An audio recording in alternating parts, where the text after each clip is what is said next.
Back in March of 2020, Prince Harry, the Duke of Sussex, made a little video of himself on board producer Tyler Perry's reported $180 million private jet, and he said, "We are on the Freedom Flight." So he and Meghan, the Duchess of Hypocrisy, were finally about to discover freedom, according to this narrative, after having walked away from their royal careers. Freedom from what exactly? Well, to hear them tell it, they were gaining freedom from ever having to do what some old person told them to do, and they were getting freedom from that toxic force that had made their lives an absolute hell, the British media. Well, except for one little problem. Sometimes facts can get in the way of a good story, right? And that's precisely what has happened this week, with the very confusing and strange events that unfolded in New York, during which Meghan and Harry claimed they were involved in some type of near-catastrophic confrontation with the media. Now, currently, we still don't know exactly what happened. The timeline is still a bit confusing. But what is clear is that Harry's 2020 freedom claim has turned out to be a big fat load of BS. If the scenes that played out in New York are freedom, then you know what? I would be asking for a refund. But anyway, let's start at the beginning.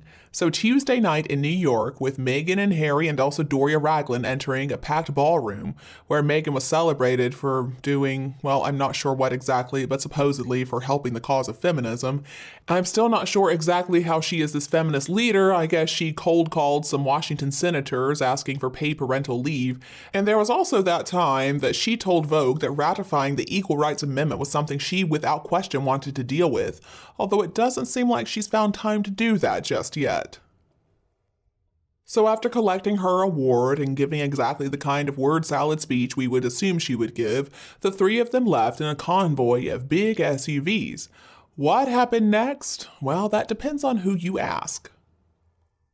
Meghan and Harry's spokesperson has described what happened after as a near-catastrophic car chase at the hands of a ring of highly aggressive paparazzi, and he also claims it was a relentless pursuit lasting over 2 hours. Now, all of that sounds pretty stressful, sounds pretty crazy, right? Well, okay, the New York Police Department has a slightly different story. They have referred to it as a challenging transport situation. The city mayor Eric Adams has weighed in, and he said he found it hard to believe there was a 2-hour high-speed chase, and the taxi driver who drove the group told the Washington Post, "I never felt like I was in danger. It wasn't like a car chase in a movie. They were quiet and seemed scared, but it's New York. It's safe." So let's forget about the accuracy of Meghan and Harry's depiction of what happened. I mean, they acted like it was something from Fast and the Furious. What is clear, if you look at videos on social media, is that a messy, loud, and big media pack surrounded Harry and Meghan both before and after the event. And that is the sticking point here. Last year, one of Harry's lawyers claimed that he doesn't feel safe in the UK. Well, okay, that's interesting, considering that the biggest, most frightening incident that brought Harry, according to the Times, the closest he has ever felt to how his mother did before her fatal car crash, happened thousands of miles away from the home of battered fish and warm beer. It did not happen in the UK. And I know this may be a crazy thought, but could it be possible that the UK has actually not been the source of all Meghan and Harry's misery as they often pretend it is? Perhaps their simplistic and usually self-serving version of events is not the whole picture. For quite a while now, in between trashing the royal family and also their TV series, the podcast series, the book, and so many media interviews, Harry has also saved a lot of his hatred for his choice nemesis, the UK media. As he told Oprah back in 2021 about Meghan, "My biggest concern was history repeating itself." Of course, he was talking about his late mother Diana, the Princess of Wales, and how she passed away. But then came that freedom flight. And according to Harry's way of telling it, it was pretty amazing stuff coming to the US. He was talking about how they can finally enjoy walks as a family with their dogs, they can go out hiking. And Harry also said that he was so excited to stick his son Prince Archie on the back of the bicycle in his little baby seat and taking him on these bike rides, he said, which is something I was never able to do when I was young. Alright, it was a perfect hero's journey, I guess, from danger and fear to an amazing new dawn. And then came the big car chase of 2023. or more accurately, the alleged grand chase, which has blown the storyline of Harry versus the horrible media out of the water. What the craziness from this week really proves is that Harry and Meghan's version of events, where all their problems can easily be traced right back to forces in the UK, has been shown to be something of a lie.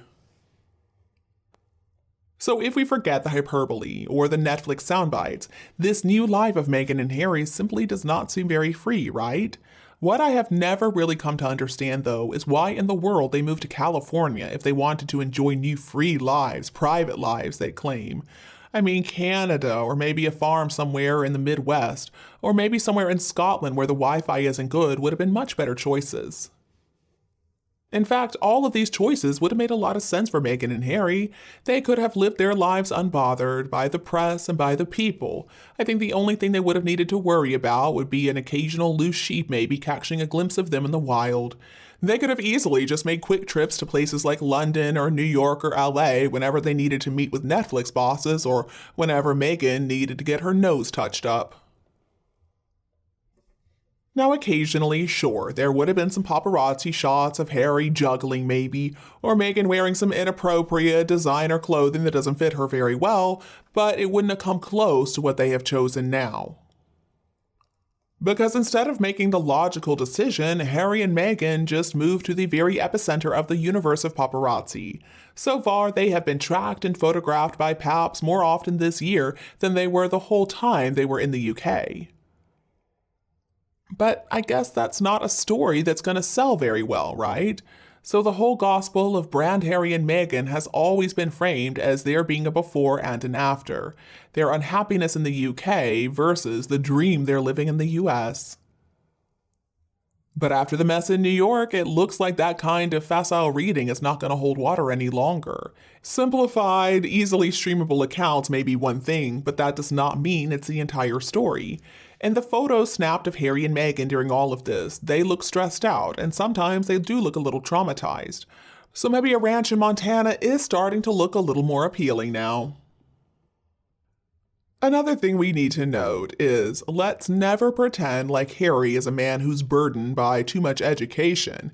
Historically speaking, freedom flights already has a meaning. It refers to the massive airlift of 250,000 Cubans to the US between the years of 1965 and 1973, and one of the world's biggest refugee operations ever. And freedom rides, in which Northern student activists traveled to the segregated American South in 1961, are such a famous part of the fight for civil rights. And you, do you agree with this view? Please tell me your opinion below in the comments section. If you think my video is useful, remember to like it and share it with your friends and family who would enjoy it too.